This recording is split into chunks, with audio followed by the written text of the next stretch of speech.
श्री कृष्ण और सुदामा की विस्तृत कथा। राधे राधे दोस्तों। आज मैं आपको भगवान श्री कृष्ण और उनके परम मित्र सुदामा की ऐसी कथा सुनाने जा रही हूँ जिससे सुनकर आपके हृदय में भक्ति, प्रेम और विश्वास बढ़ जाएगा। बहुत समय पहले की बात है। उज्जैन के पास महर्षि सांदीपनि का गुरुकुल था। उसी गुरुकुल में भगवान श्री कृष्ण और सुदामा शिक्षा ग्रहण करते थे। दोनों की मित्रता इतनी गहरी थी कि वे हर कार्य साथ रहते थे।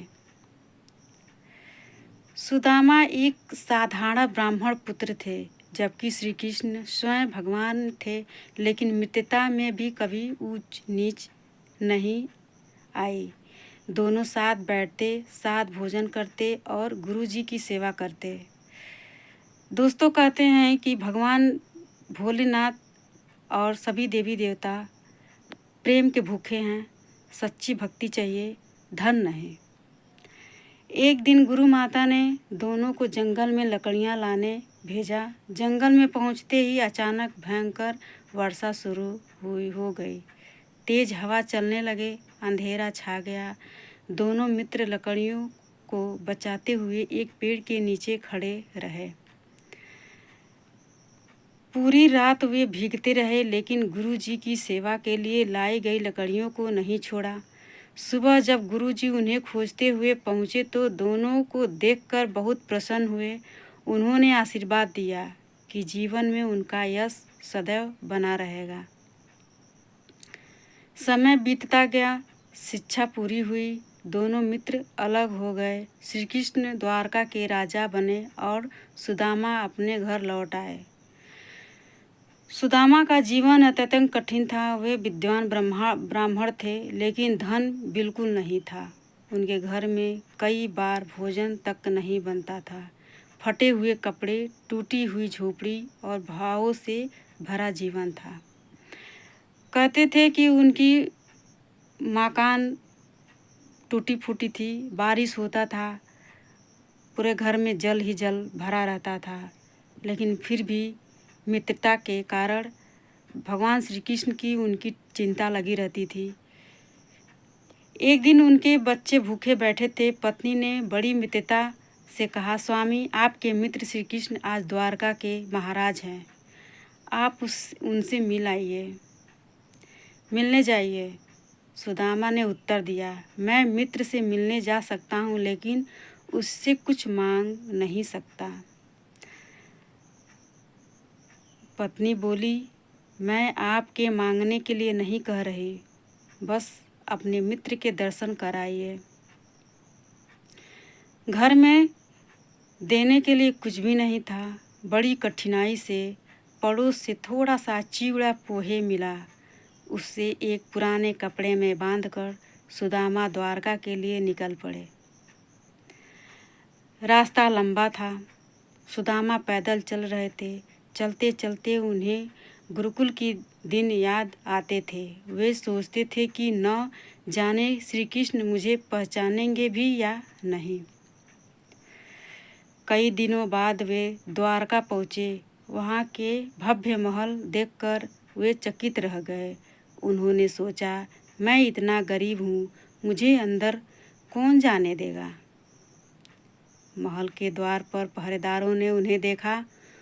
उनके वस्त्र साधारण थे, लेकिन जब संदेश श्री कृष्ण तक पहुंचा कि सुदामा आए हैं, तो भगवान तुरंत सिंहासन से उठे खड़े हुए। श्री कृष्ण नंगे पैर दौड़ते हुए द्वार तक पहुँचे। जैसे ही उन्होंने सुदामा को देखा, वे प्रेम से गले लग गए और भगवान की आंखों में आंसू बह रहे थे। सुदामा की आंखों में भी भर आए। द्वारका के लोग आश्चर्यचकित थे। वे सोच रहे थे कि यह साधारण ब्राह्मण कौन है, जिससे स्वागत में स्वयं द्वारकाधीश दौड़ पड़े।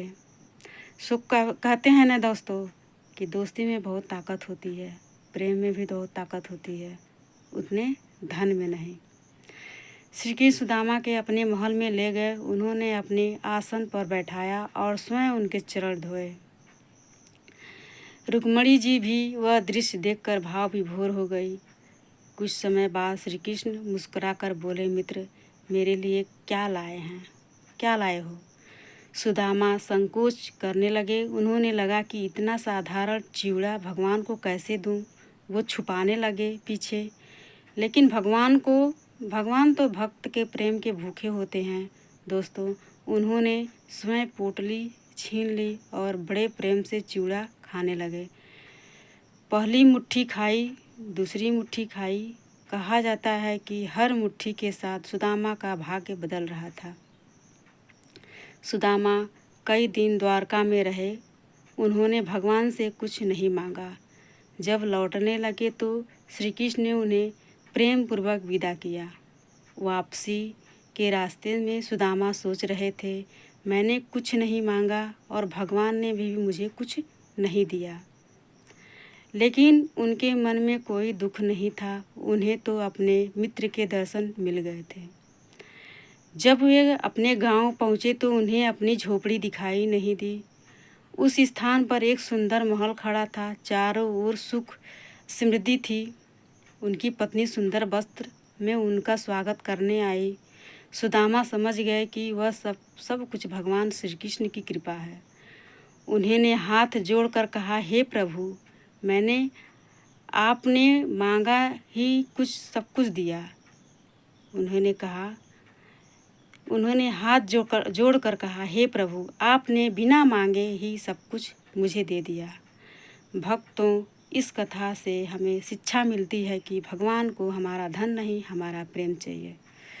जो व्यक्ति सच्चे मन से भगवान का स्मरण करता है, भगवान उसकी सहायता अवश्य करते हैं। इसीलिए जीवन में चाहे कैसी भी परिस्थिति आए, भगवान का नाम कभी मत छोड़िए। बोलिए प्रेम से राधे राधे। जय श्री कृष्णा। हरे राधे कृष्ण गोविंद हरे मुरारी। राधे राधे। दोस्तों, कहते हैं सच्ची दोस्ती कभी भी खाली नहीं होती। इसलिए जब इस वीडियो पर अच्छा लगे तो चैनल को सपोर्ट करें और राधे राधे कमेंट करें, शेयर करें, सब्सक्राइब करना ना भूलें। धन्यवाद।